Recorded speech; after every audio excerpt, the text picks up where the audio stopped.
काश हम भी इंसान होते, हमारे भी बड़े बड़े घर होते, रुपए पैसा होता और ऐसी तेज बारिश से बचने के लिए छत होती। पिंकों के टूटे फूटे घोंसले में बैठी रानो चिड़िया ऐसे सोच रही थी। चिड़िया अपने घोंसले में बैठी दूर दूर तक देख रही थी। जंगल में बारिश की आवाज ने शोर मचा रखा था। मिट्टू तोते को दूर से ही चिड़िया आता हुआ देख लेती है। टूट गया, मेरा घोंसला टूट गया। चिड़िया जो दाना बचा कर रखा हुआ था वो भी पानी में बह गया, सब बर्बाद हो गया। ऐसा कहते हुए तोता रोने लगता है। तोते भैया, मैं तो पहले से ही चिंतित थी। कल से बारिश लगी हुई है, आखिर ही हमारे पिंकों के घोंसले कब तक टिकेंगे? इन्हें तो ढूंढना ही है। सुना है कौवा और कौवी घने जंगल में किसी सुरक्षित जगह पर जा रहे हैं। चलो चिड़िया, हम उन कौवों के पास जाते हैं और हम भी उन्हीं के साथ चले जाते हैं। वो कौवे इतने अच्छे हैं तो नहीं, जाकर देख लेते हैं। कालू, हौसला उठाओ और मेरा दाना ढूंढो। घोड़ी कौवी पेड़ की डाल पर बैठी हुई थी और कालू कौवा नीचे गिरे हुए घोंसले को उल्टा सीधा करके अपना एक दाना ढूंढ रहा था। यहाँ कुछ नहीं है, मैंने सब देख लिया है। शायद वो दाना बारिश के पानी में बह गया है। खुद तो पेड़ भर कर खा लिया और मैं क्या भूखी रहूंगी अब? हमें देर हो रही है, हमें रात होने से पहले पहले घने जंगल में जाना होगा। चिड़िया और तोता भी वहाँ पहुँच जाते हैं। गोरी बहन, कालू कहाँ है? वो बैठा है नीचे, घोंसले के साथ ही मेरा दाना भी गिर गया, वो ढूंढ रहा है। कालू कौवा भी वहाँ आ जाता है। कौवे कौवे, सुना है आप घने जंगल में किसी सुरक्षित जगह पर जा रहे हो? हाँ, वहाँ एक बड़ा सा लोहे का बना हुआ घर है। हम तेज बारिश में वहाँ बैठकर खुद को बारिश से बचा सकते हैं। हमें भी अपने साथ ले जाओ, मेरा और तोते का घोंसला भी टूट गया है। कौवे भैया, हम सब एक जगह एक साथ होंगे तो एक दूसरे की मदद भी कर सकेंगे। कालू, मेरा तो शरीर कांप रहा है बारिश में भीग भीग कर, बुरा हाल है मेरा। अब चलो, जिसे जिसे जाना है जल्दी करो।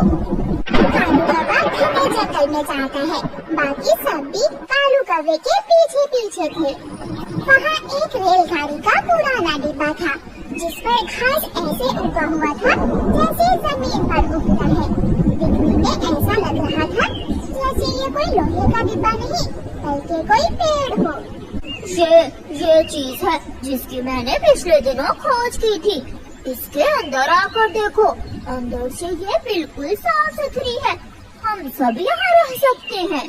फिर वो सब रेलगाड़ी के पुराने डिब्बे के अंदर चले जाते हैं। मोटी चोंच वाले, वहाँ होकर बैठो चिड़िया के पास। ये जगह मेरे कालू जी की है। कैसे मेरे करीब होकर बैठ रहा है, जैसे मेरा पुराना मित्र हो। तोते भैया, आप यहाँ आ जाएं मेरे पास। चिड़िया और तोते, ये खोज मेरे कालू जी की है। अगर तुम दोनों ने इसमें रहना है तो हमारे लिए दाना लाना होगा। हाँ, फिर ही हम तुम दोनों को यहाँ रहने देंगे। कौवे भैया, आप तो हमें की बातें करते हैं, हम ला देंगे दाना भी आपको। मोटी चोंच वाले, अब मुझे घूर क्या रहे हो? जाओ और मेरे लिए दाना लाओ, मैं भूख से मर रही हूँ।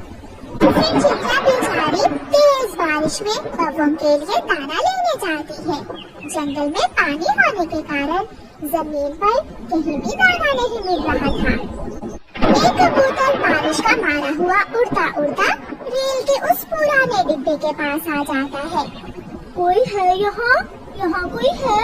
हाँ, हम हैं यहाँ। बताओ क्या बात है? पक्षियों को वहाँ देखकर कबूतर खुश हो जाता है। मैं समझा यहाँ कोई नहीं होगा। अच्छा हुआ जो आप सब भी यहाँ ही हो। मैं भी रात गुजारने के लिए यहाँ आया हूँ। ना, ये अब हमारा घर है और हम अपने घर में किसी को नहीं आने देंगे। कौवे और कौवी, मैं कबूतर हूँ, तुम्हारा पुराना जाने वाला। क्या तुम मुझे भी नहीं आने दोगे? गंदी आँखों वाले, याद कर, मैंने एक दाना क्या तेरे घोंसले से चुरा लिया था। तूने मार मार कर मेरी पूंछ घायल कर दी थी। कभी नहीं, हम तुम्हें यहाँ कभी नहीं आने देंगे। वो बारिश में भीग रहा है बेचारा। भीग रहा है तो भीगे, अगर तुम्हें इतनी चिंता है उसकी तो तुम भी दफा हो जाओ यहाँ से। जाओ उसके पास चले जाओ। गौरी अपना मुंह दूसरी तरफ कर लेती है। चिड़िया भी धक्के खा खा कर लौट आती है। गौरी माफ करना, मुझे तो पूरे जंगल में एक भी ताजा नहीं मिला।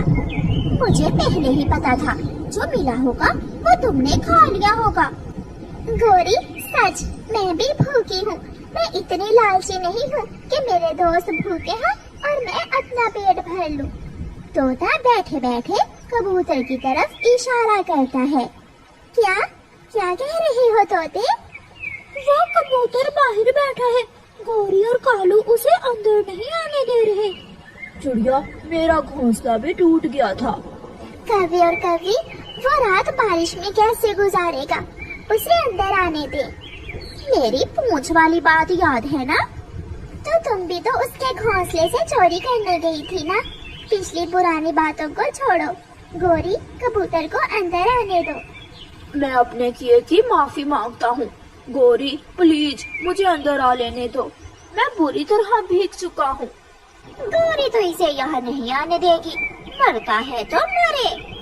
ठीक है, अगर तुम कबूतर को नहीं आने दोगी तो हम भी यहाँ नहीं रहेंगे। चलो मिठू, ऊपर वाला हमें भी कोई सुरक्षित छत दे ही दे। चिड़िया तोते को साथ लेकर वहाँ से बाहर निकल जाती है। फिर कबूतर, तोता और चिड़िया वहाँ से चले जाते हैं। ये चिड़िया तो सच में यहाँ से चली गई। चिड़िया अपने दोस्तों के लिए कुछ भी कर सकती है।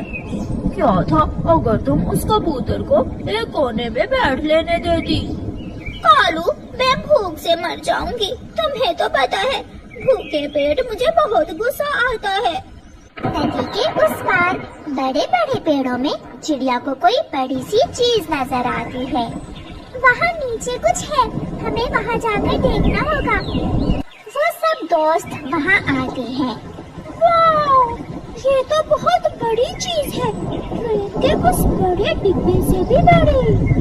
वो एक पुराना किसी जमाने का गिरा हुआ जहाज था। इसके अंदर जाकर देखना होगा। फिर वो सब उसके अंदर जाते हैं। ऊपर वाले ने हमारी सुन ली। यहाँ तो छत भी है और खाने को भी चीजें पड़ी हैं। वो सब बहुत खुश होते हैं। चिड़िया चिड़िया, ये चीजें इंसानों का भोजन है।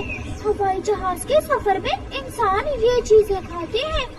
उन्हें छत मिल गई थी, अब वो बारिश से सुरक्षित थे और भोजन भी था। वो सब बहुत खुश थे।